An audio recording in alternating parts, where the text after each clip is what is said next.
iteration of the Dungeons and Dragons tabletop role-playing game,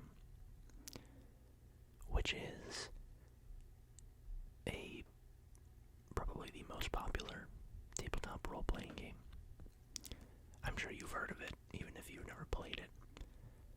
In recent years, it's become particularly popular thanks to its 5th edition rule set and its appearance in Stranger Things, the Netflix television show, as well as the rise of streaming,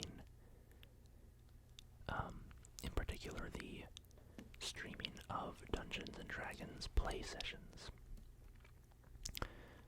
You might have heard of Critical Role, which is the largest of those streams. People like Critical Role, or the people at Critical Role, they play Dungeons and Dragons. They film themselves doing it, and they put it online for people to watch. So, D&D is probably more popular than it's ever been. And they're currently testing a new set of rules and putting out these new rules for the community to look at and give feedback on. So I thought it'd be fun to fill out this survey on a video. So here's the survey. And I'm going to bounce back and forth between this survey here and the playtest document here. So, first up in the survey is a question asking me if I'd like to rate the material present in the playtest of Druid and Paladin. I'll say yes. What was the first edition of D&D that you played? 5th edition. I'm a relatively new player. Been playing for maybe 5 years now, 4 to 5 years, something like that. What sections of this Unearthed Arcana are you interested in providing feedback for? So, let's swing over here. We can see, we can look through this document a little bit. So, Unearthed Arcana 2023, Player's Handbook, Druid, and Paladin. They're playtesting the Player's Handbook here, and specifically the Druid and Paladin classes. What's new? And I'll just generally skim through this document because it's 29 pages long, and I don't, we want to fill out the survey and not necessarily read every word here. What's new? Druid. The Druid class and Circle of the Moon subclass are ready for playtesting here. Paladin. The Paladin class and Oath of Devotion subclass are ready for playtesting here. Feats. Several revised feats appear here for your feedback, with more revised feats coming in future articles. Then they have spells. More spells are ready for playtesting, with a focus on Smite spells, Find Familiar, and Find Steed. Then we have the Rules Glossary. The Rules Glossary has been updated again and supersedes the glossary in previous Unearthed Arcana articles. In this document, any underlined term in the body text appears in that glossary, which defines game terms that have been clarified or redefined for this playtest, or that don't appear in the 2014 Player's Handbook. So, as you can see there, 2014, that's when they released 5th edition. And they also released 5th edition using a similar process as this, where they would put out rules for public playtesting.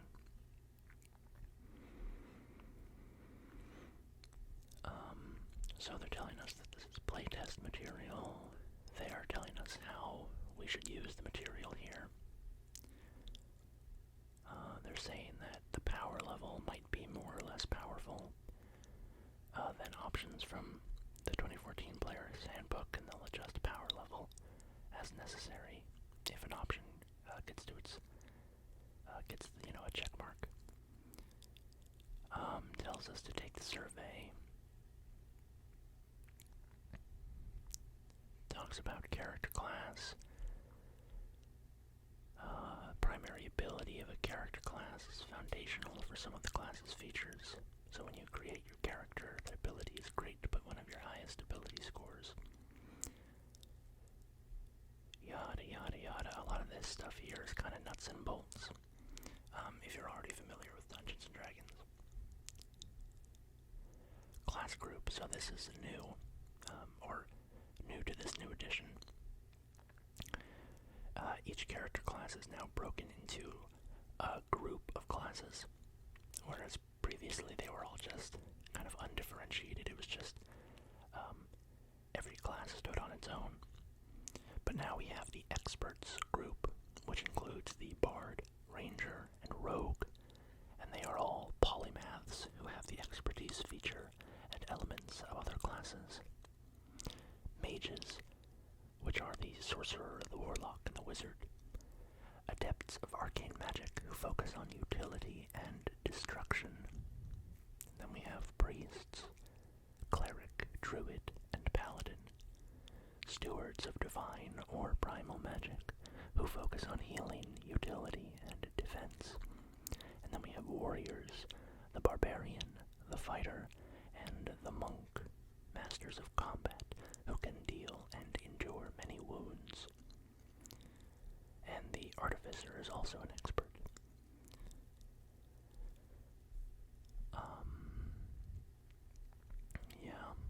Just some more nuts and bolts, nothing too interesting. But here we go. The Druid, class group, priest, primary ability, wisdom. Druids belong to ancient orders that call on the forces of nature, harnessing the magic of animals, plants, weather, and the four elements. Druids can heal, transform themselves, and wield elemental destruction.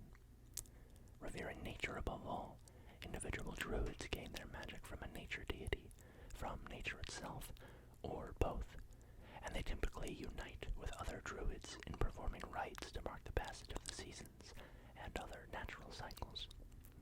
The ancient druidic traditions are sometimes called the Old Faith, in contrast to the worship of gods in temples and shrines.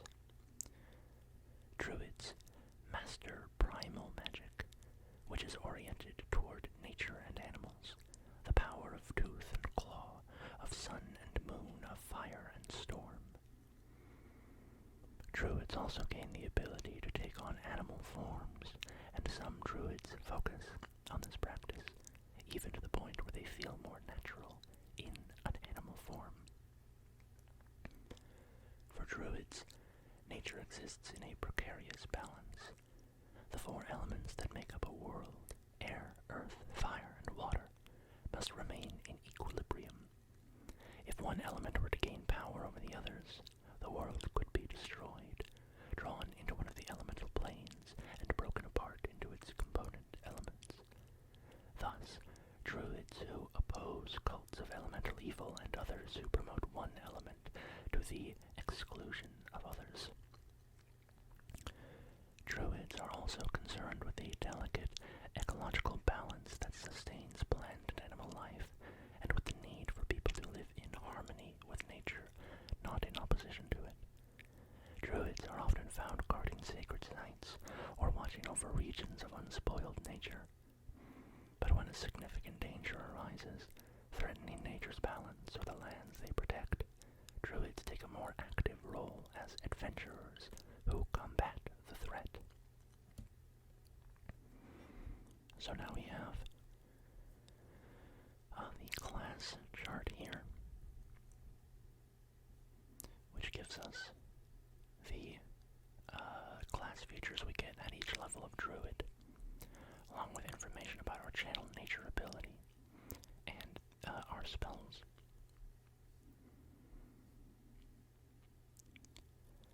Gives gives us some guidance on creating a druid. The druid uses a D8 for their hit dice. Their hit points at first level are 8 plus their constitution modifier. All of this is the same. Proficiencies, intelligence, and wisdom. They get 2 skills. They know how to use simple weapons. And they have proficiency with the herbalism kit. They also have armor training with light armor and shields. Now, I notice immediately that there's not a restriction on using metal armor, which was present in the 5th edition rule set. Although it was always a bit confusing because it basically said, I think the wording was that druids will not wear armor made of metal, which is a bit wishy-washy compared to normal rules writing. So, are you, literally not allowed to wear the armor if it's made of metal? Or is that just sort of a cultural thing that, as a character, you don't have to abide by?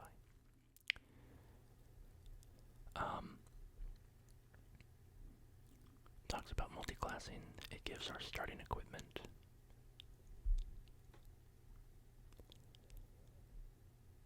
Okay, so, first level, channel nature. This is new. The magic of nature infuses you. Tapping into that power, you can create various magical effects. You start with one such effect, Wild Shape, which is described below. Other druid features give additional channel nature effect options.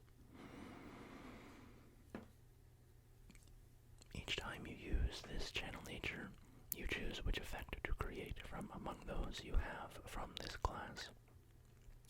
You can use channel nature twice. You regain 1 expended use when you finish a short rest, and you regain all expended uses when you finish a long rest. You gain additional uses when you reach certain druid levels, as shown in the channel nature column of the druid table. If a channel nature effect requires a saving throw, the DC equals the spell save DC from this class's spellcasting feature. Then we get Wild Shape, which is one of our channel nature options. As a magic action, you transform into a form that you have learned for this feature. You start knowing one form, Animal of the Land. You stay in that form for a number of hours equal to half your level, your druid level, or until you use Wild Shape again, have the incapacitated condition, or die. You can also end Wild Shape early as a bonus action. While in a form, its game statistics replace yours, and your ability to handle objects is determined by the form's limbs, rather than your own.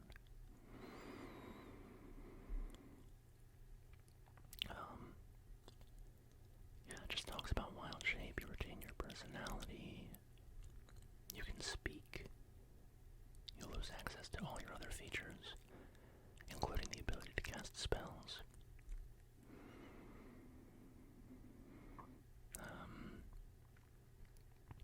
This is interesting. Design note. In the previous Unearthed Arcana, the cleric's version of Channel Divinity offered a number of uses equal to a character's proficiency bonus.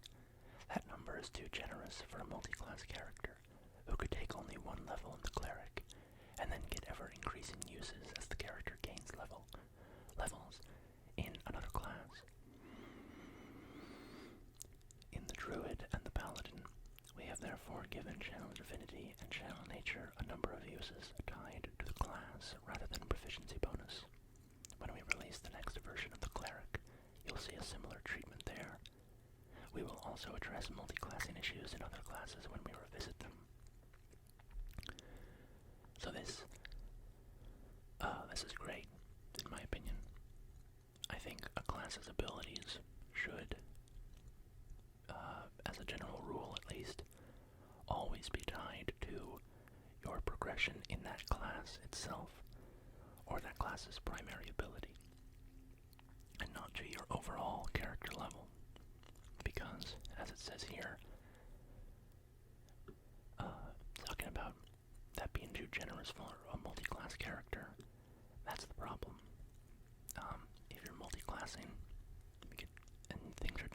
proficiency bonus, you can be a little overpowered. Spellcasting. I don't think we have to talk about this too much. It seems pretty much normal. Gives, some particular, a sort of pre-generated list of spells, if you want to use them. You use the primal spell list, which is a new thing in this edition, breaking spells into 3 lists, which are arcane, divine, and primal.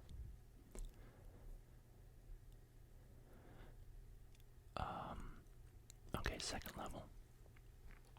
You get 2 more ways to use your channel nature. Healing blossoms.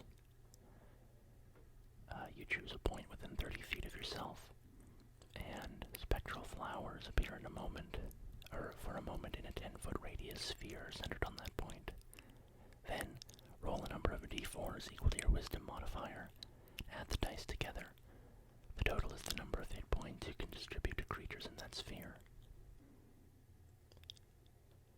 The other option is Wild Companion. Basically, you cast the Find Familiar spell.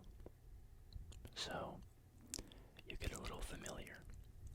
So at this point we have 3 ways to use our channel nature, which is to get a familiar, to do a little bit of healing,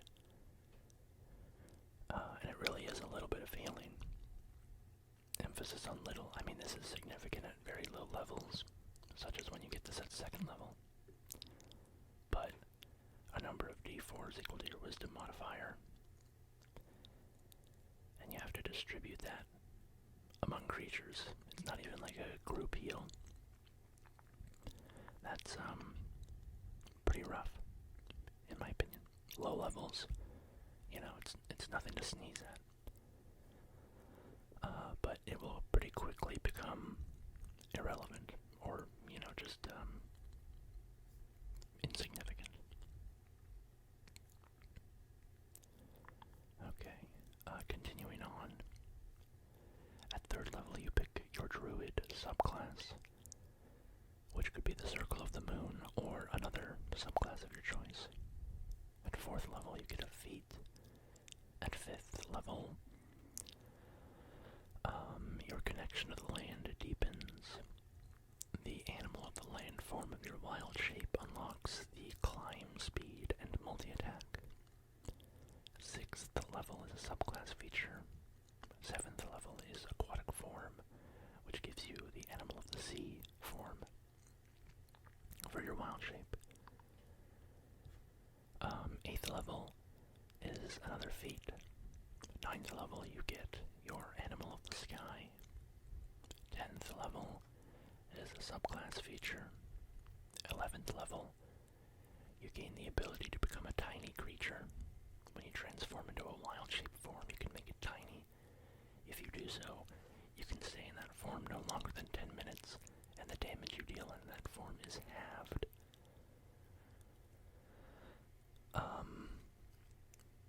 This is very strange to me.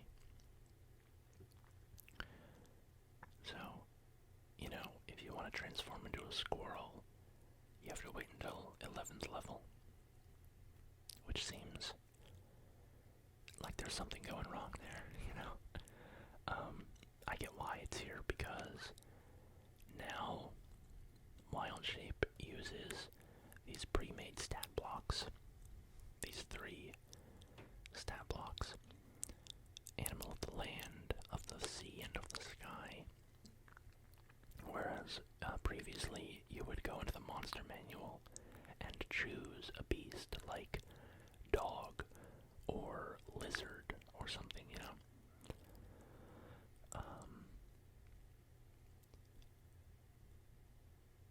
Yeah, I think Druid. Well, let's finish talking about these abilities, and I'll give some thoughts. 13th level. You can now rapidly shift between a wild shape form and your normal form. If you're in a wild shape form, you can switch to your normal form as a bonus action, and you can then switch back into that wild shape form character switch expends a use of Wild Shape. I'm gonna take a sip of water now.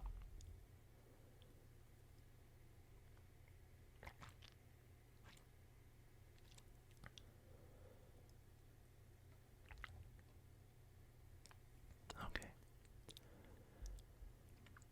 14th level is subclass. 15th level, when you use your Wild Shape, primal magic radiates from you, allowing you to use Healing Blossoms as part of the same use of Channel Nature.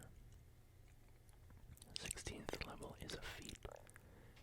17th level, you can cast spells in any Wild Shape form.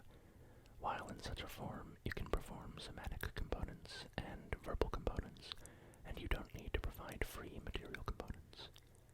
If a spell consumes its material component, you can't cast that spell while in a Wild Shape form. At 18th level, you regain one use of your Channel Nature when you roll initiative. And in addition, the primal magic that you wield makes you age more slowly. For every 10 years that pass, your body ages only 1 year. The 19th level is a feat. 20th level, you get an ability score increase, and you gain an epic boon feat.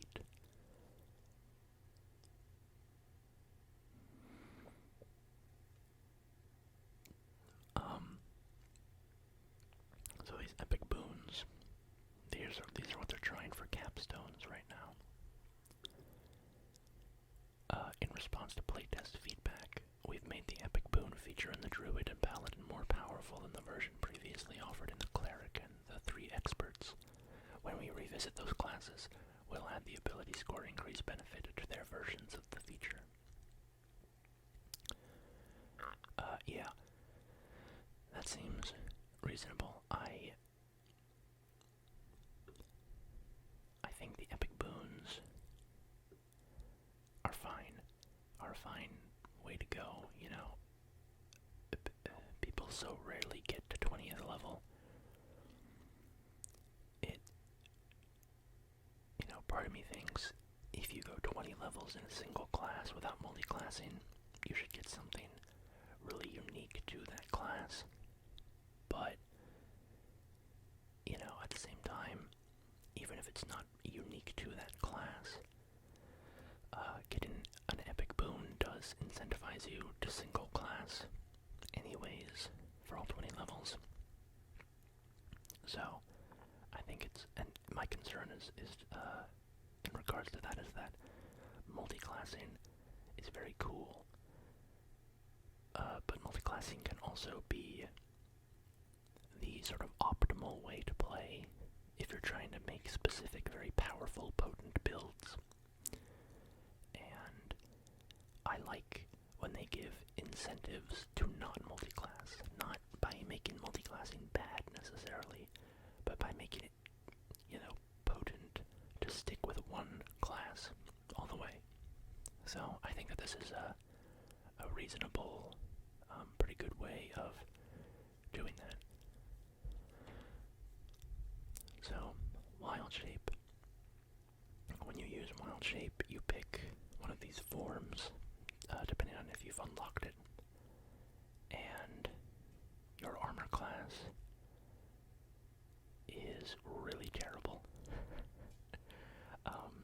For the land and the sea, it's 10 plus your wisdom modifier. And for the sky, it's 8 plus your wisdom modifier. Animal of the land, they all use your same hit points. So, this now has no tankiness to it at all. Previously, when you turned into an animal, those animal hit points would be on top of your normal hit points. But now that is no longer the case.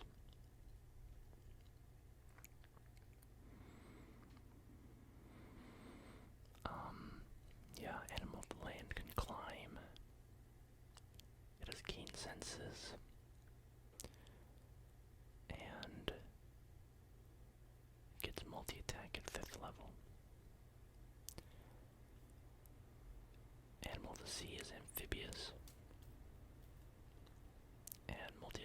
5th. Yeah. Well, not at 5th, just when you unlock it.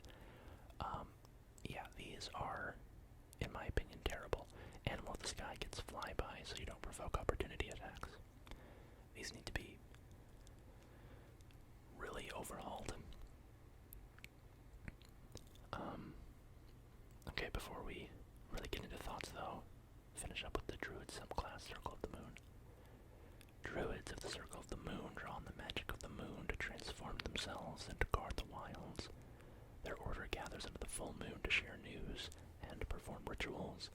They wander the deepest parts of the wilderness where they might go for weeks on end before crossing paths with another person, let alone another druid. Changeable as the moon, a druid of the circle might prowl as a great cat one night, soar over the treetops as an eagle the next day, and crash through the undergrowth in bear form to drive off a trespassing monster. The wild is in the druid's blood.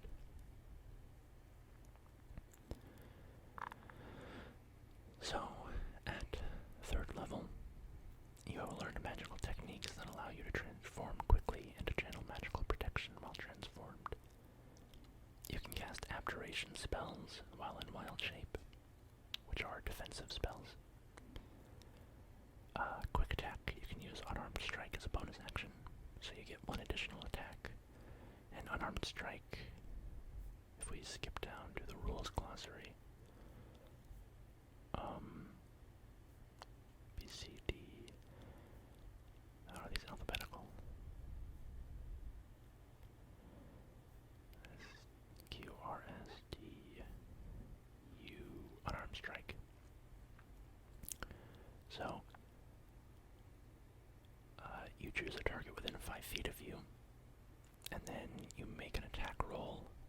If you want to damage the target, you make an attack roll, and on a hit, you deal strength modifier plus proficiency bonus.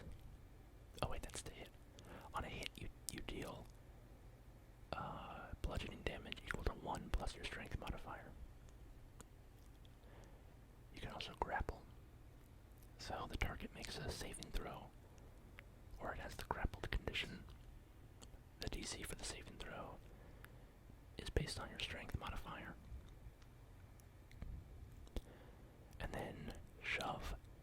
The target must succeed on a strength or dexterity saving throw, or you either push the target 5 feet away, or cause it to have the prone condition. So, a nice bit of flexibility there, because you can do any one of those 3 things when you make an unarmed strike. And Circle of the Moon lets you do that as a bonus action.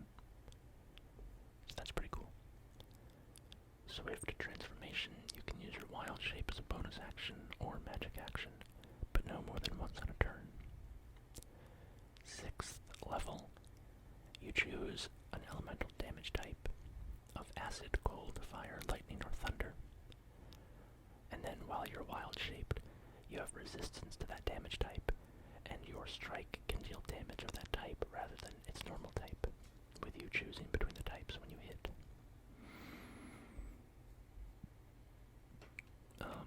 It also says that your form displays elemental decorations, basically. At 10th level, you deal 1d6 extra damage of your elemental type, and then that increases to 2d6 at 17th level. And then at 14th level, you can cast Alter Self at will. Okay. So, here's some thoughts on the Druid. My biggest complaint, I'm really not happy with this class right now. I would definitely never play it in this current form. My biggest problem is that, you might as well not call this a Druid. You could call it a Wild Shaper, because pretty much every single ability ties into Wild Shape. So if we look at the abilities, at 1st level, you get Wild Shape. And then 2nd level, nothing related to Wild Shape. 3rd level, you get your subclass. 4th level, you get your feat. 5th level, you get a wild shape upgrade. 6th level, subclass. 7th level, wild shape upgrade. 8th level, feat. 9th level, wild shape upgrade. 10th level, subclass. 11th level, wild shape upgrade. 12th level, feat. 13th level, wild shape upgrade. 14th level, subclass. 15th level, wild shape upgrade. 16th level, feat. 17th level, wild shape upgrade. 18th level. This is unrelated to wild shape. Tangentially it is, because you get, it basically says you can use wild shape one more time than normal. Or you regain a use of your wild shape when you roll initiative. Because at this point, once you get wild resurgence, you are never going to use healing blossoms, which is one of your nature options, because you could just use wild shape and get the benefits of healing blossoms at the same time. So they basically took away one of your options at 15th level. 19th level, feat. 20th level, epic boon. So they went all in with wild shape on this class, which is fine if you like wild shape, but I like the idea that you could play. I think the cool thing about having this channel nature thing, where you can spend it on wild shape or healing blossoms or wild companion, I like the idea that you can play your druid very differently from other druids based on which channel nature option you sort of specialize in, right? So I'd like to see this class focus less on wild shape and more on its other channel nature options. And then, in the subclass section, you can lean into one of those things, right? So Circle of the Moon leans into wild shape. I think Circle of the Moon is pretty good. Abjuration spells is fine. I don't know how many abjuration spells the druid really gets access to. I'm immediately thinking, how do I get shield on this class, which would almost certainly require multi-classing or taking a particular feat. Quick action is nice because it gives you the flexibility of grappling and shoving as a bonus action. And then swift transformation is just, kind of expected to let you get into your combat form quicker. Elemental wild shape is cool. It was cool being able to turn into elementals in the previous version, but this is a nice way of doing it as well. 10th level, just a damage buff, that's fine. And then 14th level, Alter Self is a totally lame spell. And this was one of my problems with the Circle of the Moon. This ability is identical to the previous version of Circle of the Moon. It should totally change. It's not a great ability, not very cool. And I don't really understand the flavor of it either. Like, Circle of the Moon, transforms into animals frequently, or they lean into that side of the druid, but it's not really. It feels a little bit different from like a shapeshifter, which is what Thousand Forms is. Alter Self lets you look like other people, or grow gills, and things like that. When I think of a druid, I don't think of them suddenly sprouting gills to go underwater, or transforming to look like another person to sneak past a palace guard. I think of them, if they want to go underwater, they will wild shape into a killer whale or something. And if they want to sneak past a palace guard, they will wild shape into a bird and fly over the walls, right? So I don't like Alter Self as that feature. Alright, before we get into the Paladin, let's see if we can go. So, which sections of this Unearthed Arcana are you interested in providing us feedback for? I will give feedback on everything.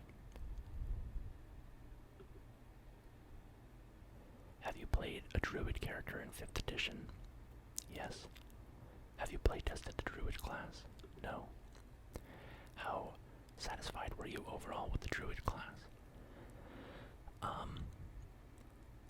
I think, I want to say very dissatisfied, but I like channel nature as a path that they could explore, so I think I'll say dissatisfied.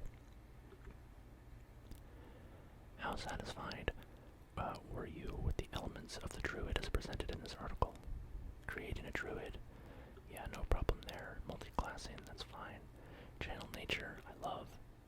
Druidic, yeah, I mean, it's just a language, so no problem there. Spellcasting is fine. Nature's Aid, I think that's the one where you get Healing Blossoms and Wild Companion.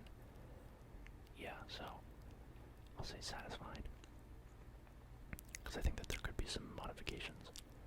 Might of the Land. Right, climbing speed and multi-attack, so that's fine. Aquatic form, aerial form, tiny critter, alternating forms, wild resurgence I don't like. That's the one where you basically lose access to your healing blossoms. I mean, I'm exaggerating, right? But it's like, if I can use healing blossoms alone, or I can use wild shape and healing blossoms, I'm just always going to use wild shape. Beast spells, it's fine. Archdruid is fine. Epic boon is fine. Wild shapes, I don't like any of those. And I guess I should put dissatisfied really for all these wild shape upgrades, because they're kind of fine on their own, but actually I really like alternating forms where you get to switch in and out of your wild shape. I think that's a nice addition. Okay, comments on the Druid. Alright, let's see.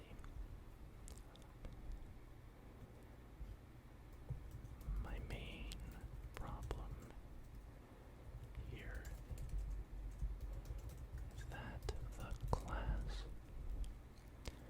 goes all in on wild shape. I would love to see you emphasize the other channel nature options as their own viable character builds. Give healing blossoms as much love as you gave wild shape, for example. So every Druid I play could emphasize a different channel nature option, and thus feel different to play.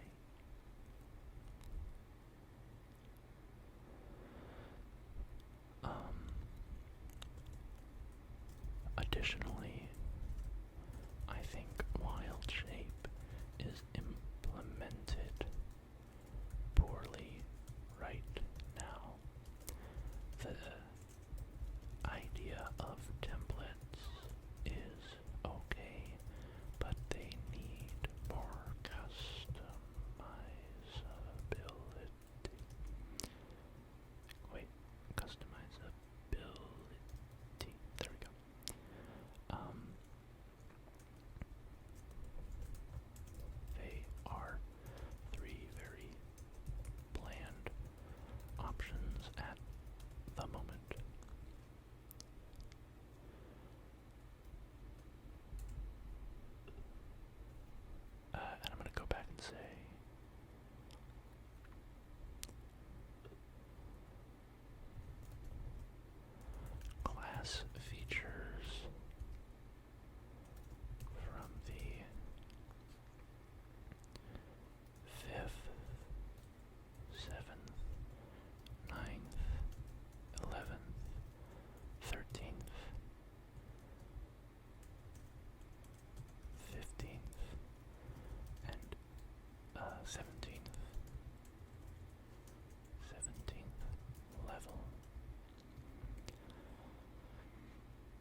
satisfied are you with the elements of the Circle of the Moon? Circle of the Moon overall, I'll say satisfied. Combat Wild Shape is good. Kind of cool that you can cast spells, but I don't know that they get access to the best sort of abjuration spells, so you're sort of incentivizing multi-classing. So maybe I'll just say satisfied. Elemental Wild Shape is cool. Although maybe not very potent, because in the end you basically just get a resistance and then can change your damage type, which is situationally useful. I don't think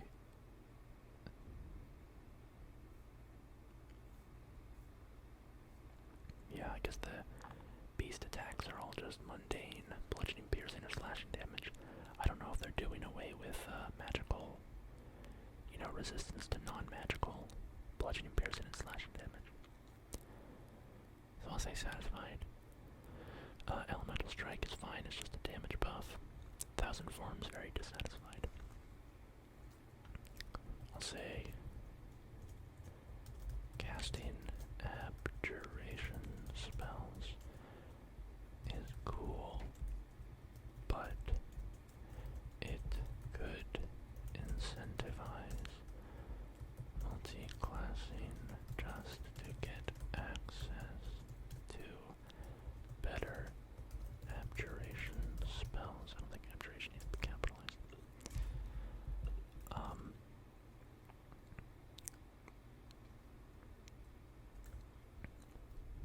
Does the primal spell list have good abjuration spells? Question mark. Thousand Forms is a very bad ability in my opinion. It has flavor more similar to that of a doppelganger or changeling than a druid.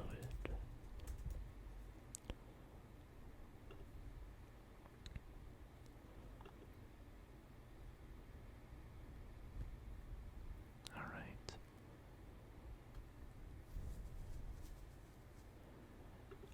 I'll also say elemental wild shape could use a bit more pizzazz. It's fine, but a little underwhelming. Just a damage, resistance, and swapping of damage type. Okay. Alright, Paladin time. Let's look at the Paladin.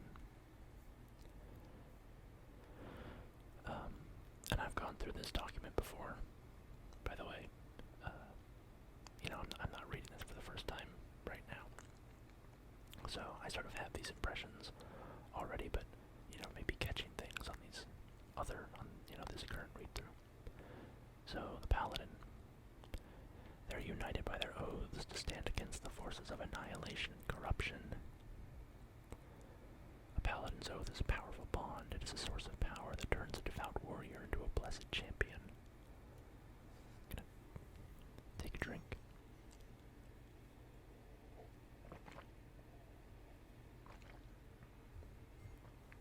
Okay.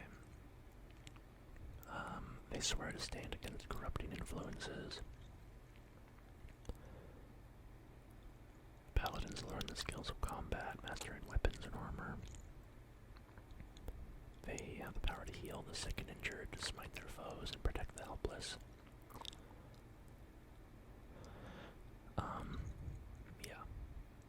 They're paladins. Holy warriors, right? Simple enough. They get their D10 hit dice, wisdom, charisma, saving throws. Simple and martial weapons. They get access to all types of armor. Alright, let's get into the class features. first level, Lay on Hands. You can heal wounds. You have a pool of healing power that replenishes when you take a long rest. You can restore a total number of hit points equal to 5 times your Paladin level. As an action, you can touch a creature and restore a number of hit points to that creature up to the maximum amount remaining in the pool. You can also expend 5 hit points to remove the poisoned condition from the creature.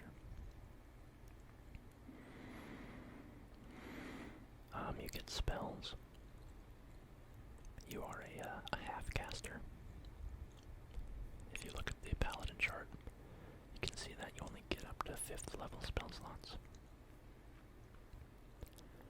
Second level is Divine Smite. When you strike a target, you can channel Divinity. You can channel Divine Energy to smite it. Immediately after you hit a target with an attack roll using a weapon or an armed strike, you can expend 1 spell slot to deal radiant damage to the target. The damage is 2d8 for a first level spell slot, plus 1d8 for each spell slot level higher than first. You can use Divine Smite no more than once during a turn. And you can't use it on the same turn that you cast a spell. So, what I'm seeing here is basically they're trying to cut down on a Paladin's ability to go Nova. As they say, going Nova in a game is when you sort of blow all of your expendable resources at once to just become extremely powerful on a single turn. So it's a little bit of a nerf in that way. It is slightly buffed by the fact that you can use this at range now, or with unarmed strikes, which you couldn't before. It also doesn't do extra damage to fiends and undead. So, a few changes to Divine Smite that will make it play somewhat differently. You know, I think I've never seen a Paladin in a game that hasn't used Divine Smite multiple times on a single turn. So, you know, already that's a pretty major change. Doesn't fundamentally change Divine Smite, but it's just a big change. You get a fighting style at 2nd level. At 3rd level, you get Channel Divinity. You start with the Divine Sense, Channel Divinity.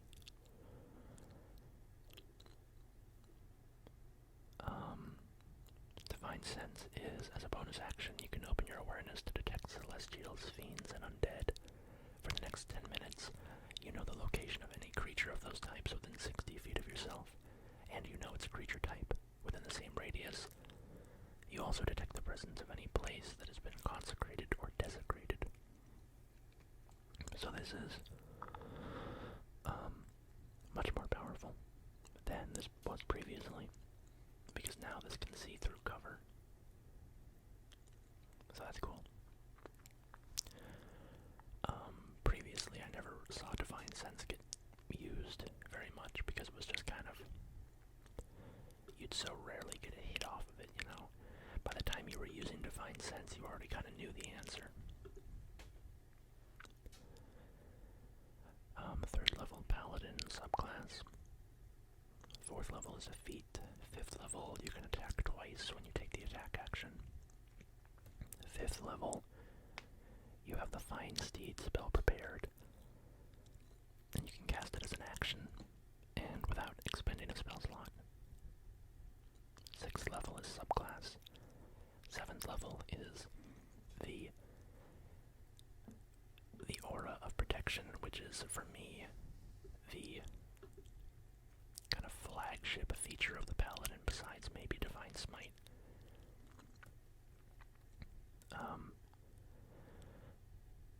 You radiate with an aura, and within that aura, you and your allies gain bonuses to saving throws equal to your charisma modifier. If you're unfamiliar with D&D 5th edition, this is an incredible bonus. It is extremely potent. Very, very useful. One of the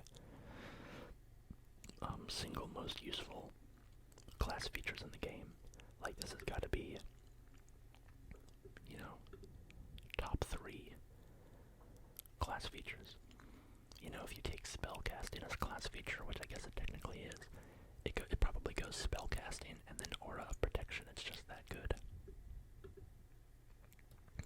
8th level is a feat. 9th level, Abjure Foes, is a new use of your channel divinity. You choose some creatures, and they make a saving throw. On a failed save, they become dazed and frightened, or until they take damage. On a successful save, they're dazed but not frightened. Let's look at the dazed condition, because that's new.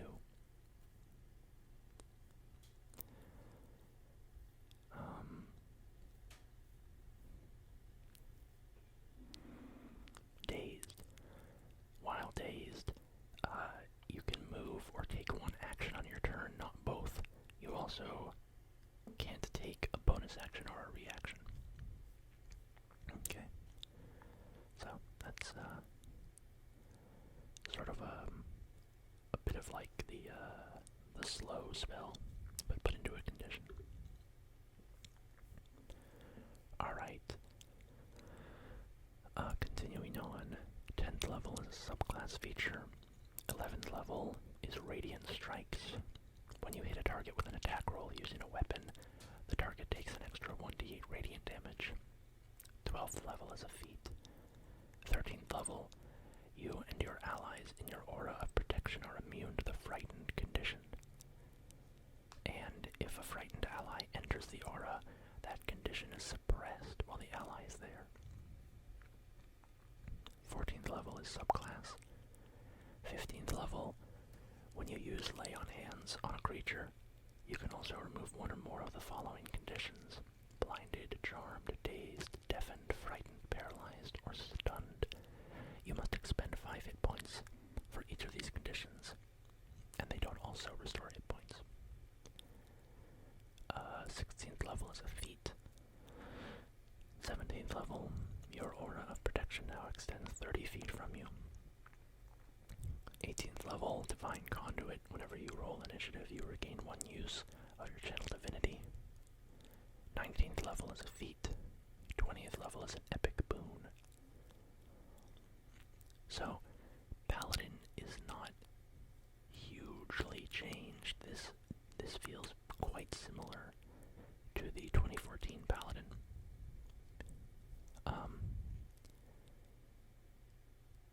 Yeah. Faithful Steed, so Fine Steed now is built into the class, rather than just being a spell that only Paladins could get.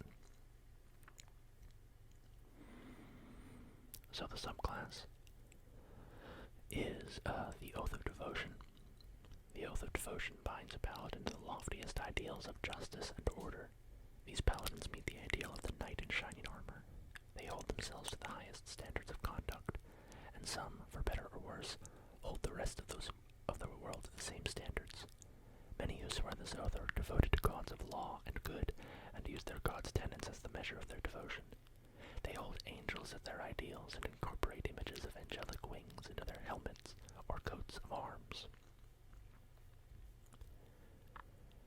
Alright. So,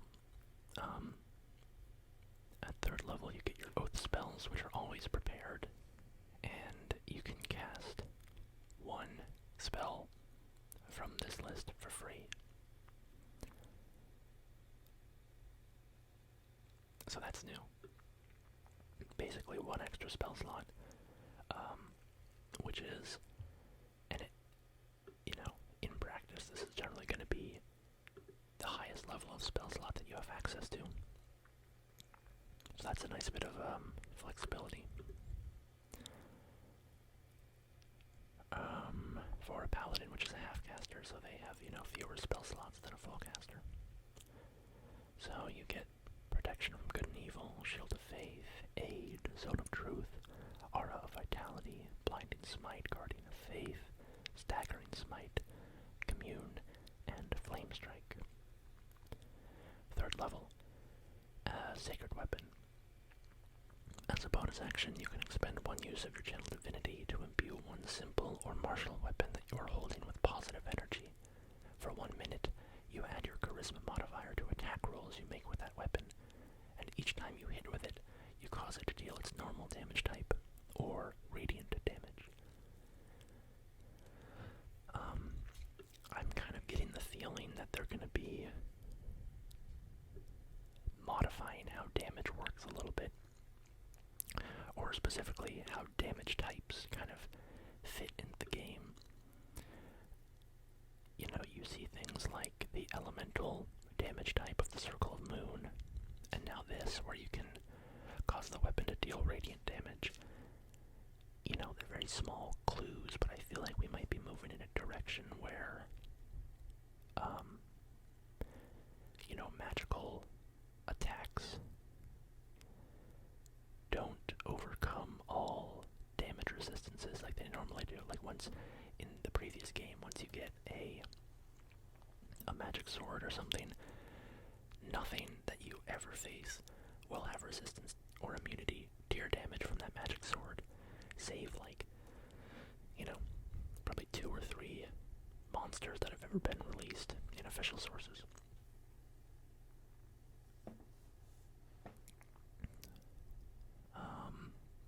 Yeah, the weapon also emits light.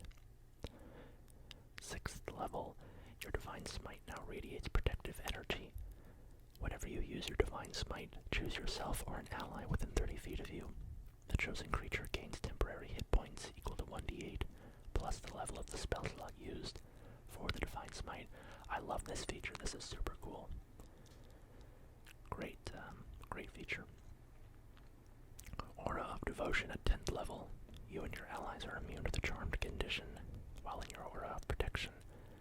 And the Charmed condition is suppressed if an ally moves into your aura. So this is sort of like, I mean, this is exactly the Frightened, the feature that gives immunity to the Frightened condition, but now for Charmed. And then at 14th level, you can imbue your Aura of Protection with Holy Power. Whenever an enemy starts its turn in the aura, it takes radiant damage equal to your proficiency bonus plus your charisma modifier.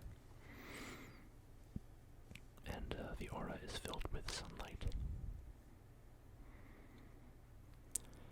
Yeah, I guess this is fine. It's a little underwhelming, honestly. When does your aura size increase again? 17th level. Yeah. In general, you know, I'd imagine you could get this radiant damage to proc like once or twice. You know, because basically how it's generally going to work is you're going to run up to an enemy, hit them with your sword, and then when their turn starts, they take this damage. It's fine. Not really, particularly impressive. Okay, so that's the Paladin. I don't have a ton to say here. I think the Oath of Devotion is greatly improved from what it was in the 2014 Player's Handbook, so I give it a thumbs up. The class itself is good. It's very powerful. You know, Paladin was a powerful class, and it still is. Yeah, I don't have as strong opinions on this as I did on the Druid. Let's go answer these questions. Have you played a Paladin character in 5th edition before this Unearthed Arcana? Yes. Have you playtested the Paladin class? No. How satisfied were you overall with the Paladin class? I think I'm very satisfied with it. Maybe satisfied. I'm kind of in between these two. I'll say satisfied. Alright, creating a Paladin is fine. Multiclassing, fine. Lay on hands. Yeah, no problem with that. I'll give it very satisfied, actually. Spellcasting is fine. Divine Smite. I think I like it. I don't know how I feel about it being ranged. There's already a lot of incentives to go ranged in this game. So, I kind of liked that you had to be arsenal for Divine Smite previously.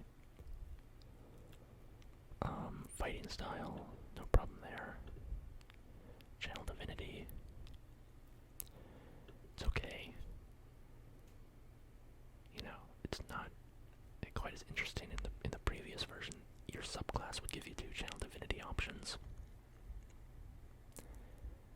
As it stands now, you get Channel Divinity, and all you can do with it is Divine Sense until you get your subclass. So it's, you know, it's fine. I'll give it a Satisfied. Extra attack, yeah, it's great. Faithful Steed. You know, I think I'm a little dissatisfied with this simply because having this built into the class like this kind of forces you to be a mounted combatant, or to, you know, use a steed. I liked that Summon Steed was a paladin spell previously, but if you didn't want to be that kind of paladin, you didn't have to take it.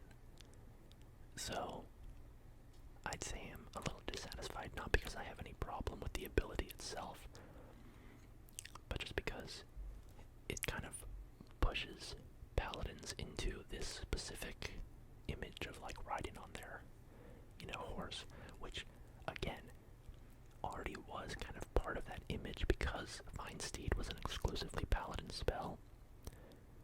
But if you didn't want to go down that road, you just didn't have to take the spell. Now you are actively sort of giving up a feature if you don't go down that road, so I don't love that. Aura of Protection. I mean, it's just so strong. You know, it's like stronger than pretty much anything else in the game. I almost feel like it needs to be nerfed a little bit. I'll say Satisfied. Abjure Foes, yeah, it's a cool spell. I like it. Or, cool new use of your Channel Divinity. It's a little potent that it affects people even if they succeed on their saving throw. Radiant Strikes is just a straight damage buff. No problem there. Aura of Courage is nice. Restoring Touch, that's where you can fix conditions with your Lay on Hands. No problem there. Aura Expansion, that's fine. Divine Conduit, you gotta use your Channel Divinity back. Yeah, no problem there. And Epic Boon is fine. Alright, comments on the Paladin. I'll start off by saying Faithful Steed. I don't love how this pushes a paladin player into a specific image of using a mount. In the 2014 version, a paladin had exclusive access to the Fine Steed spell, which made it unique and cool, but the paladin didn't have to use it if that didn't fit their concept. Character concept. Now, I feel that I'm giving up power by not utilizing the Faithful Steed feature.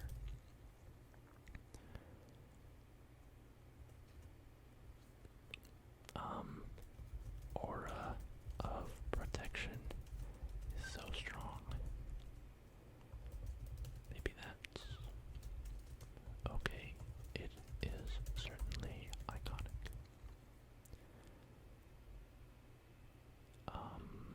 I'll say also Divine Smite.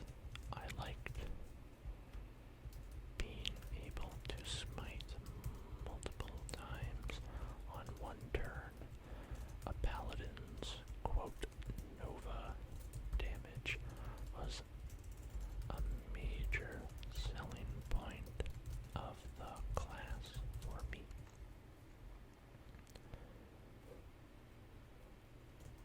also ranged smites? Question mark. I'm cautious about giving ranged fighting more advantages. It already has a lot.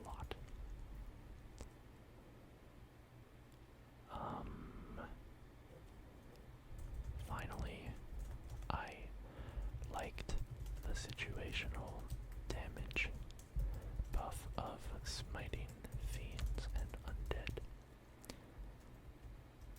It was perhaps it is not a major thing,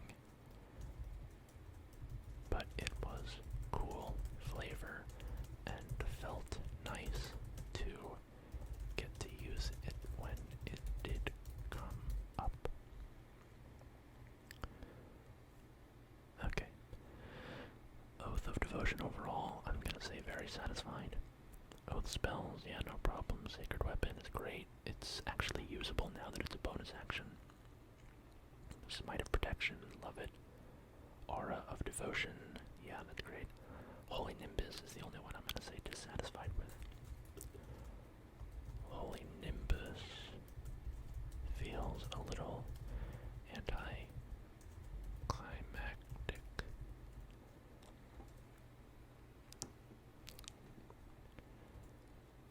It's not very exciting. Overall, major improvement on this subclass over 2014 version. Alright. Do you use feats when playing 5th edition? Always. I don't think I've ever been in a game where feats were disallowed. Alright, how satisfied were you with the feats? So let's look at the feats. Okay. Feats. You get the epic boon of Fate. When another creature within 60 feet of you fails a d20 test, you can roll 2d4 and apply the total as a bonus or penalty to the d20 roll. Wait, I didn't notice this before. When another creature within 60 feet of you fails a d20 test, you can roll 2d4 and apply the total roll as a bonus or penalty to the d20 roll. So, when they fail, so if you're going to use this on an ally, you're going to give them a bonus so that they can possibly succeed on what they failed. But if you're using this on an enemy, you just wouldn't use it on an enemy because they've already failed the d20 test, so you don't need to give them the penalty.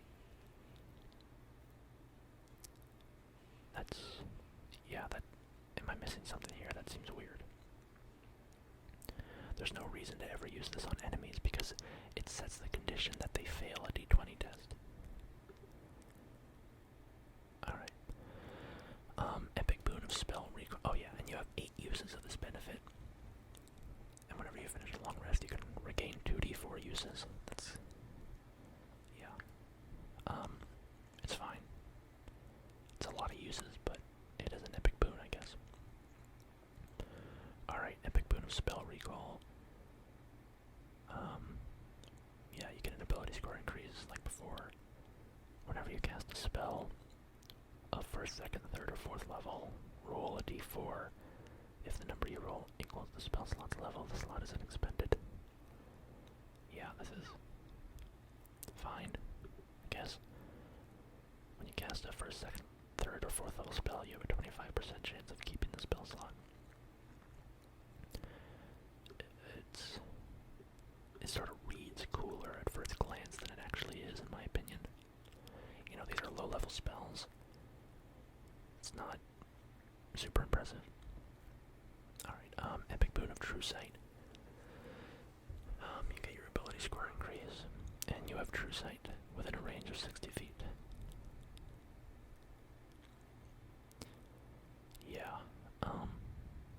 True Sight's nice. Let's go double check to see if there's any interesting. Okay.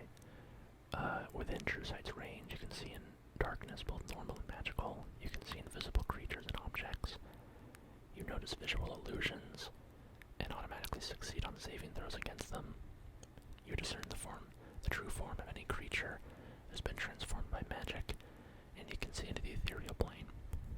So, that's nice. You know, it's sort of a grab bag of utility. Scrolling through the spells. Yeah, okay. So we've seen the 3 feats here. So, how satisfied am I with the elements of the feat section?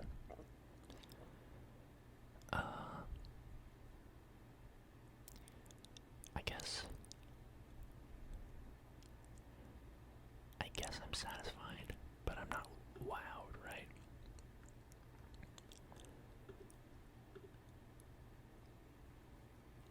Okay. How satisfied are you with the following feats?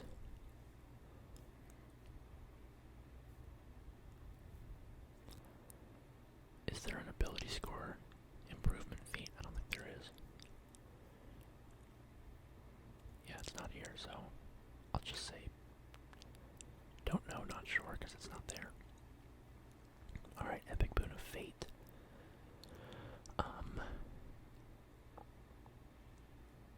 I guess satisfied. It's fine, you know. It's a user reaction. No. Yeah, just kind of a 8 uses of a, significant bonus. I'll say satisfied. Spell recall, dissatisfied. No, I'll say satisfied. It's fine. It's just not. Epic Boon of True Sight. I guess I like this one more than the others. I'll say very satisfied. Alright, comments on the Epic Boon of Fate. This triggers when you see a creature fail a D20 test, but you give the option to apply the 2d4 as a bonus or a penalty. If my ally fails, I'd give them a bonus.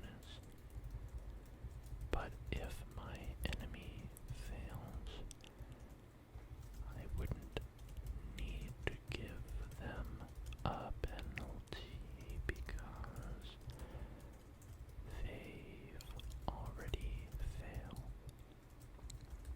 I don't understand why it triggers on a failure.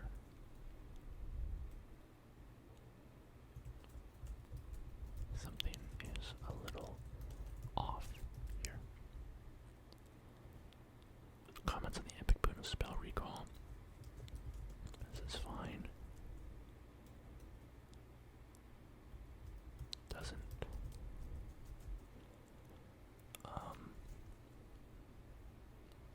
I don't know. I don't want to critique it too heavily because it's like, it's okay.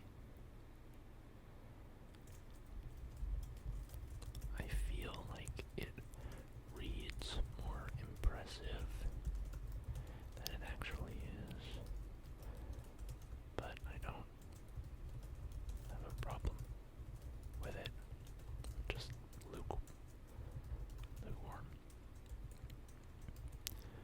Comments on the Epic Boon of True Sight.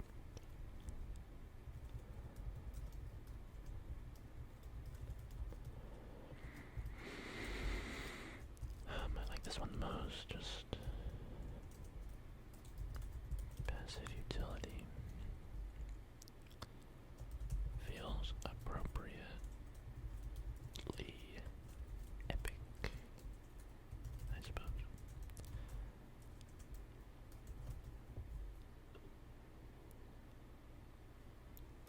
Okay, so the spells.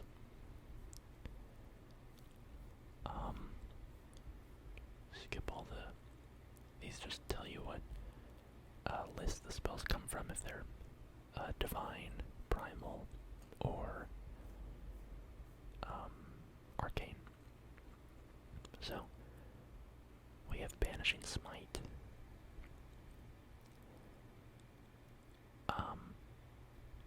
Okay.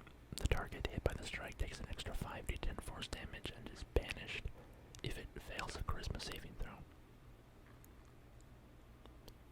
Can repeat the save at the end of each of its turns. And if the spell lasts for its full duration, it will send some enemies permanently back to a different plane. Yeah, I'll say very satisfied. No problem there. Blinding Smite. The target takes 3d8 damage, and it'll get the blinded condition if it fails a con save, and it can repeat the save at the end of each of its turns.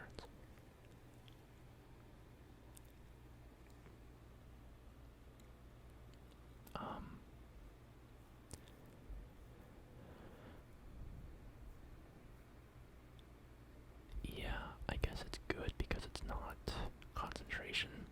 That explains why it's a 3rd level. 3d8 damage. I don't know. It's, I'll say satisfied.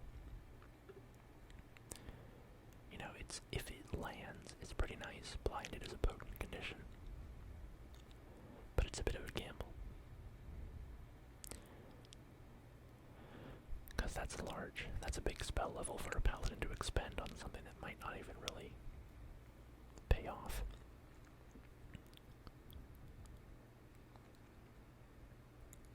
Let's see. If you use Divine Smite, you get 2d8 plus. Oh, wait a minute. Whoa. The damage is 2d8 for a 1st level spell slot, plus 1d8 for each slot level higher than 1st. And there's no cap here. I didn't notice that before. Wow. Okay, multiclassing is hugely relevant to this. You grab 2 levels of Paladin and then go the rest of your levels in a full spellcaster. You can do unbelievable damage with this. That's wild. Alright, I should have commented on that earlier, but it is what it is. Okay, so 2d8 for a 1st level, plus 1d8 for each slot level, so a 3rd level spell would do 4d8. Or a spell slot would do 4d8. So this is, okay, so this is actually pretty good, because you're sacrificing 1d8 of damage in exchange for the chance to blind them. So, yeah, okay. That's powerful. I'll give it very satisfied. Find Familiar.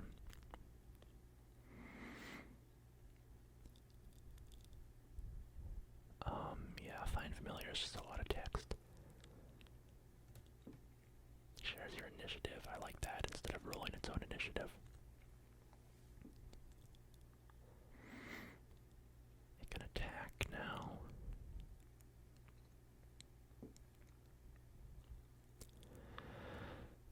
This is interesting. If you don't issue any commands, the familiar takes the dodge action and uses its move to avoid danger. That's, I would take that out. The move part, at least, you know. I want to be able to control my familiar's movement without the rules telling me, you know, what does avoid danger mean? Like, can I not bring it closer to an enemy? This is kind of ambiguous. Or just needlessly complicating. Okay, the familiar disappears if it dies. Remote viewing. You can see through the familiar senses, hear what it hears. Okay.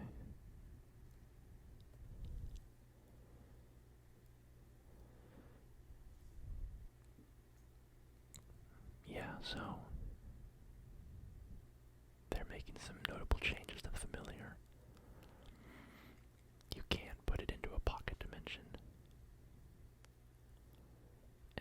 this is a stat block.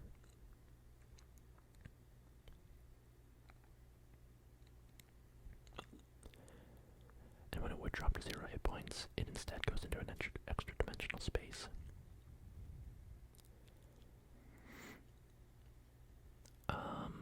Yeah, I have no problem with this. I'll say satisfied. You know, it's sort of a significant change in some ways, but not necessarily bad.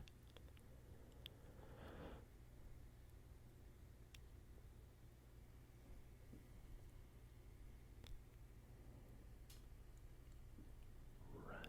Otherworldly scratch. Just a little bit of damage if you wanted to do damage. Yeah. That's fine. Okay, Fine Steed. You gain the service of another worldly being. You can ride it. It's a horse, a camel, direwolf, or an elk. Shares your initiative. Yeah, I mean, it's just a mount. Life Bond. When you regain hit points from a spell, the steed regains the same number of hit points if you're within 5 feet of it. It can teleport if it's a fae. It can frighten a creature if it's a fiend. Or it can heal a creature if it's a celestial. I like these, you know, differentiating it based on its creature type. That's a cool touch. I'll say very satisfied with Fine Steed. I like it. Glimmering Smite. The creature takes 2d6 radiant damage. It has the invisible condition that ends, and it sheds bright light and attacks against that advantage. Cool. Good spell. Searing Smite.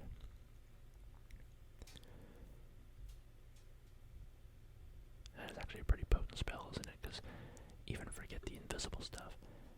It's just you hit a creature, and now all attacks against it have advantage, as long as you concentrate. That's pretty good. Alright, Searing Smite. Takes an extra 1d6 fire damage, and it takes that fire damage again on each of its turns, contingent on a saving throw, and the spell ends if it succeeds on the save. Yeah, this one is not great, I think, because this could be doing 2d8 damage in its first level spell slot. Instead, it's doing 1d6 damage,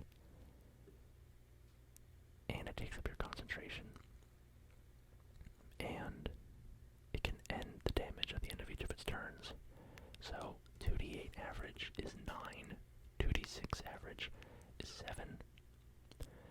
So if you want to do better than simply using this to define Smite, the spell slot, you have to get the first d6, and then you have to hope that it fails 2 saving throws in a row, and then you will be doing better than if you spent the spell slot on Divine Smite. But combine that with the fact that you're now using your concentration on this, I don't think I would ever use this spell. So I'm gonna say very dissatisfied. It seems like kind of a trap option, like a waste of a spell slot. Especially because Constitution saving throws, most monsters have a good con save. Spare the Dying. It's a cantrip that if you touch a creature that has a dying condition, the creature regains 1 hit point. Yeah, this is a little confusing to me. The dying rules are confusing to me in this iteration. I'll just say dissatisfied because I think they need to clarify dying. Staggering Smite. As you hit the creature, your strike pierces both body and mind. The creature takes an extra 4d6 psychic damage and must succeed on a wisdom save, or be stunned until the end of your next turn. Yeah, so you're giving up a bit of damage because you're doing 4d6 instead of 5d8, so what would that be? I think 3.5, 4.5, 4 damage difference plus 4.5, so what's that difference of 8.5 damage that you're giving up? But the hope is that the stunned condition lands, obviously. And stunned does what exactly? Stunned. I scrolled past it clearly. Or is it not here? Yeah, it should be right here. Study. Okay. I guess we don't have the stunned in this document.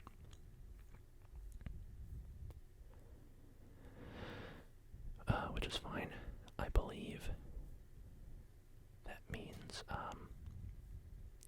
we're just going off of the current rules about stunned, which is you can't move or take actions and stuff. I think you're incapacitated and you have attacks against you have advantage. Honestly, I see this and I'm like, well, I should just use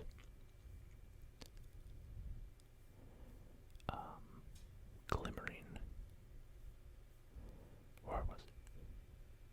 Can't find it now. Glimmering smite. Oh, it's right next to it. Second level. Yeah, I mean, obviously it's a different thing. But it's a high level spell slot to get 1 turn of stunned. It's fine. I'll say satisfied. I'm skeptical, that I would... Well, okay. You're giving up 8.5 damage for the hope that you can stun them for a turn. I guess that's a good trade, right? That's a fair enough trade in my mind. Alright, Thunderous Smite. You hit a creature, they take 2d6 damage, and could be pushed away from you and knocked prone. Fine, great, no problem. Wrathful Smite. As you hit a creature, it takes 1d6 damage, and can be frightened if it fails to save, and can repeat the save at the end of each of its turns. Sure. No problem there. Okay. I'm not going to comment on all of these. On Fine Steed, I'll say, or you know what? Banishing Smite. Clerics and druids can smite better than a paladin because they have access to those spells, to those smite spells. Big problem, in my opinion. In my opinion, paladins should smite better than anyone.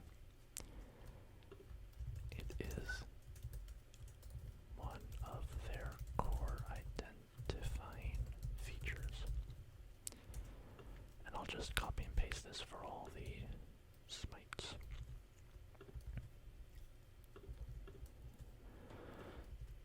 Right, because these are on the divine. Oh wait. I guess Druid gets primal. So what I should say is clerics can smite better than a paladin because they have access to those smite spells.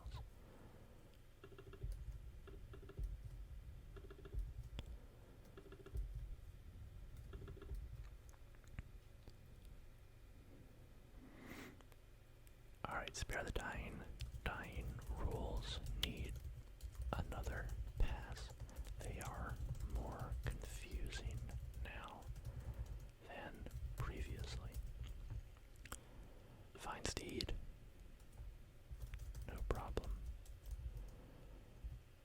I like the unique abilities based on the steed's creature type.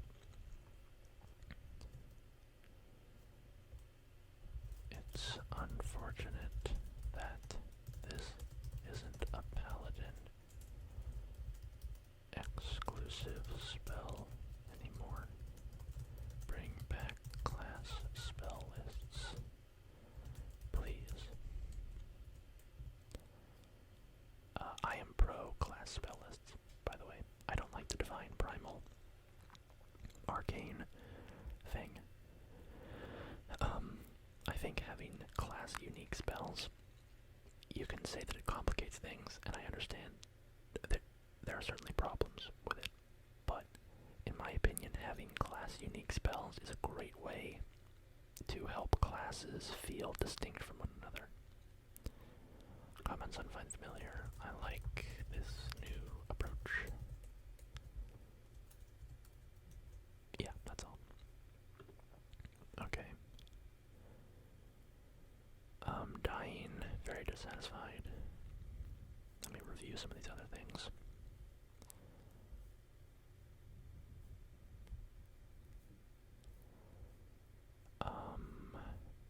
Knocking a creature out. When an attacker would reduce a creature to 0 hit points with a melee attack, the attacker can instead reduce the creature to 1 hit point. Then it has the unconscious condition, starts a short rest. Yeah, these are all...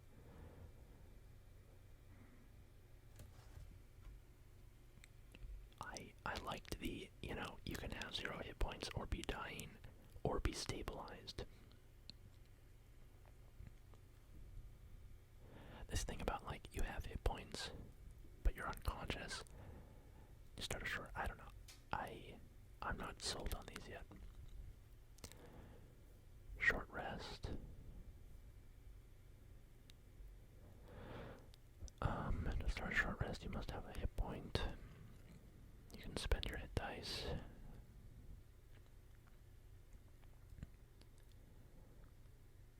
Yeah, special features are recharged by a short rest.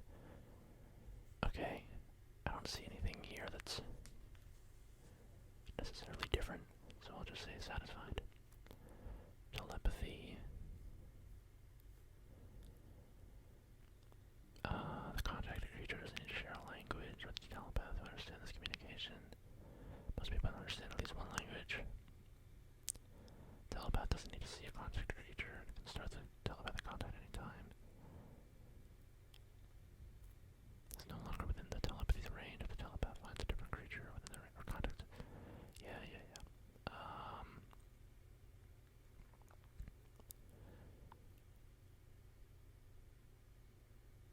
I think the good thing here is that you have a specific thing in the rules glossary that says this is what telepathy is. This is how it works for everybody that has it. That needed clarification because a lot of classes and stuff would give telepathy and they would have to describe how it works every single time. So I'm going to say very satisfied that we have finally a telepathy section. Unconscious condition. You're incapacitated and prone. You drop whatever you're holding. You remain prone when this condition ends. Your speed is 0 and can't change. Attack rolls have advantage. You fail strength and dex saves. Any attack roll that hits you is critical hit. If the attacker's within 5 feet and you are unaware of your surroundings. Sure. Yeah, this is fine.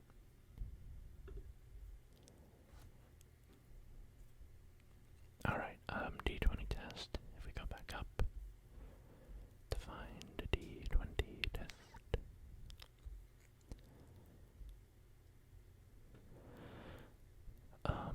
Ability checks, attack rolls, and saving throws are D20 tests. Yeah. I think, bringing in the term D20 test is fine. Difficult terrain. Every foot costs 1 extra foot.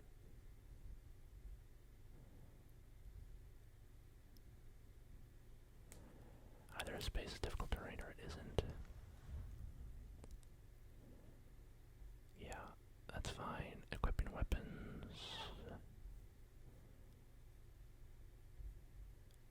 Where's that?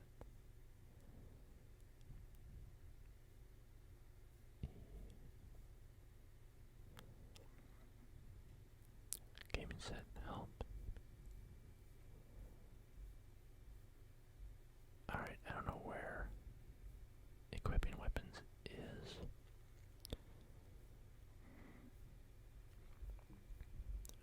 missed it. But it's not under E, so I'll just say don't know, not sure. Fly speed.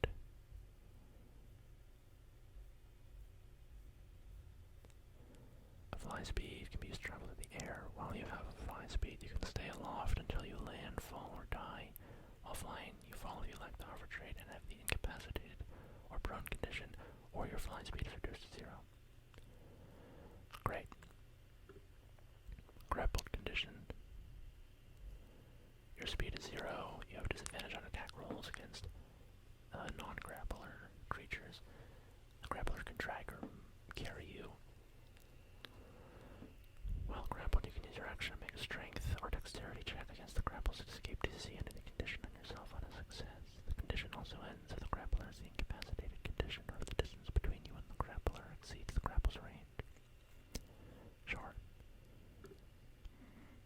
Help action. You know, a lot of these kind of dense rule things, it's like, it's hard to know precisely how all these things affect the game downstream until you get, this is when you go onto like YouTube channels and start looking at how people try to break the game and you think, okay, stuff needs to change here.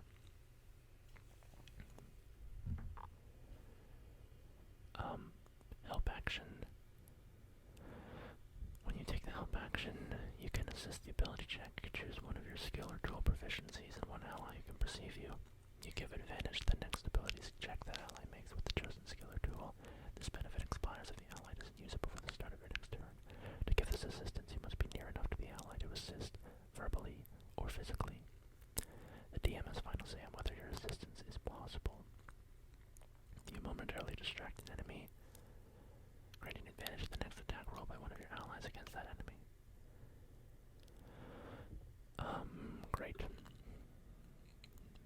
There's some weird interactions, like with the Hobgoblin, where it says, you help a creature. When you help a creature, you can give them a particular benefit. And this doesn't quite resolve, like, how do you know if you're helping a creature when you take the assist attack roll? Do you wait until an ally takes advantage of this, and then it turns out that they're the one who was helped? It's, a bit of a... I think they should have you pick an ally, probably. Heroic advantage. Yeah, so it's inspiration. The DM can give it out if they wish, and some game features grant it. You can never have more than one. If something gives it to you, you can give it to a different creature instead, if you already have one. That's fine. I never see inspiration utilized much in 5th edition. Incapacitated condition. I don't know why they're calling it heroic advantage. Like, just keep the same name. I'm not really sure of the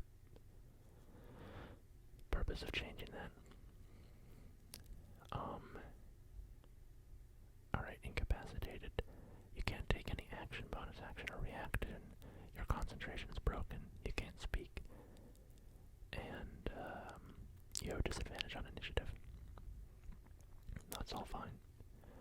Long rest. Long rest. Long rest. Long rest. Alright, 8 hours of downtime. You sleep for at least 6 and perform no more than 2 hours of light activity. While you're sleeping, you're unconscious. You regain all hit points. You regain all hit dice. I don't love that. But that totally depends on your game, how much this even comes up. I kind of like, it was sort of the only thing in the game, these hit dice. Minus like a couple, maybe class features, subclass features and stuff that I can think of, but for the most part, this hit dice thing was the only thing in the game that was not fully replenished on a long rest. rest, which was nice to have at least something in the game that, gave a sense of continuity over long rests. Like, not everything is just immediately fixed when you sleep for 8 hours. Maximum hit points are restored, ability scores are restored, exhaustion is reduced, and they recharge any features that are recharged by a long rest.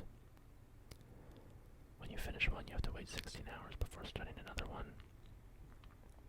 interrupting the rest. Long rest is stopped by rolling initiative, casting a spell other than a cantrip, taking any damage, or walking for an hour. If the rest was at least an hour long, you gain the benefits of a short rest. You can resume a long rest immediately after an interruption. If you do so, the rest requires an additional hour to finish per interruption. This seems like it could be abused. You get to hour 7 of a long rest. Then you cast mage armor on yourself and on your party and whatever. Then you finish the long rest, and then you have 7 hours of mage armor active. So I'll say dissatisfied based on that. Everything else is fine, except for the hit dice thing. When you move, you can move up to your speed or less. Difficult terrain can slow you down. You can break up your move before or after any action you take on the same turn. You can pass through the space of an ally or incapacitated creatures, tiny creatures, larger or smaller creatures. Another creature's space is difficult terrain unless that creature is tiny or your ally. Your speed can be changed. Okay. Yeah. That's all well and good. Unarmed strike, I'll give satisfied. Dying rules are more confusing now.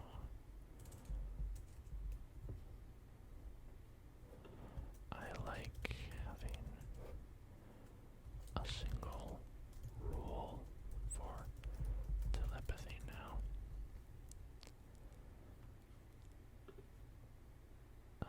D20 test, difficult terrain. I don't really have any comments on these. Grappled, help action. How does this interact with a feature like the hobgoblins special help action trait? Incapacitated unarmed strike. That's fine. This is fine. I would just keep the name as inspiration, personally. Why change the terminology unless there is a good reason?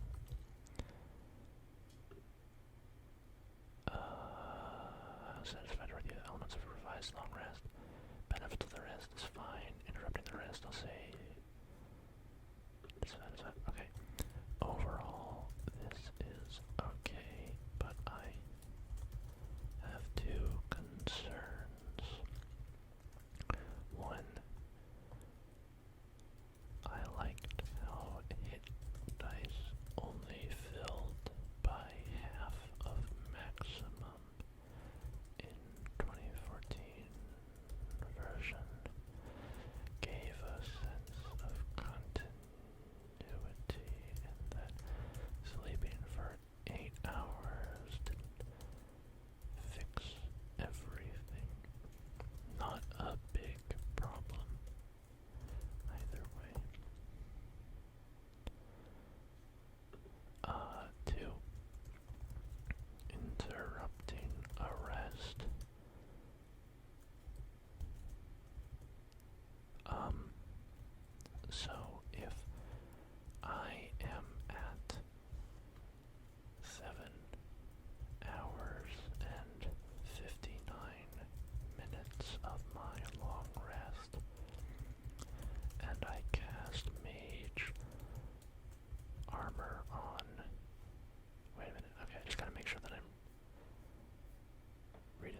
resume a long rest immediately after an interruption. If you do so, the rest requires 1 additional hour to finish per interruption. Okay. So this isn't as abusable as I thought, but I'll make the note anyways. I cast Mage Armor on myself. I can rest for 1 more hour to finish the rest and still have Mage Armor up for 7 hours. Just a potential abuse case. This in itself isn't really like, this doesn't blow my mind with this Mage Armor thing specifically, but it's just something to be aware of. There could be more significant abuse cases. Breaking up your move is fine. Moving around creatures, changes to your speed, all that stuff is fine. In fact, no changes needed. Benefits of the short rest. Satisfied. Why were they interrupting the short rest?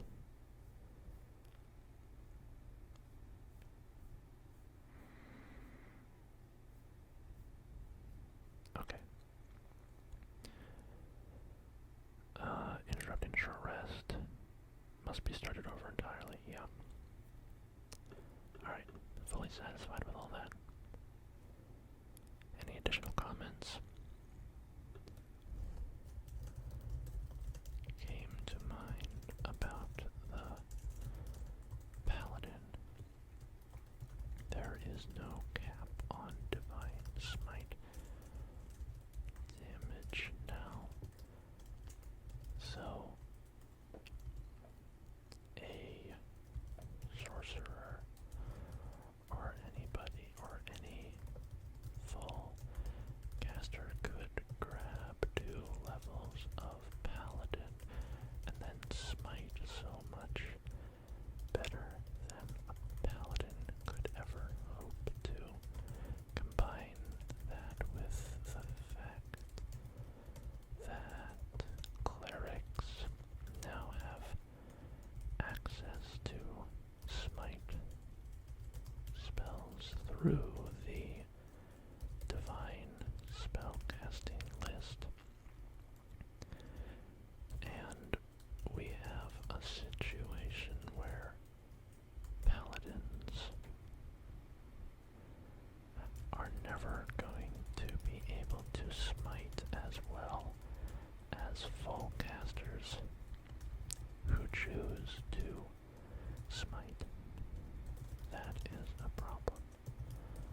I really do advocate for class spell lists to keep this unique element of class identity.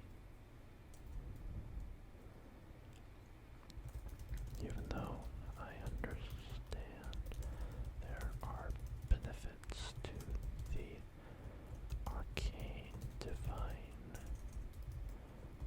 primal lists.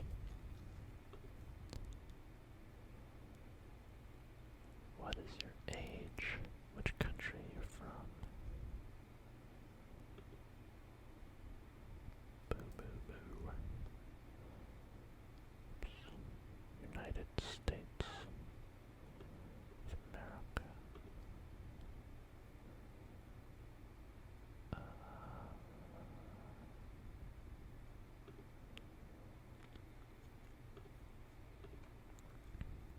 Alright, so that's the survey. Thank you for taking our survey. Your feedback is very important to us and to the D&D game.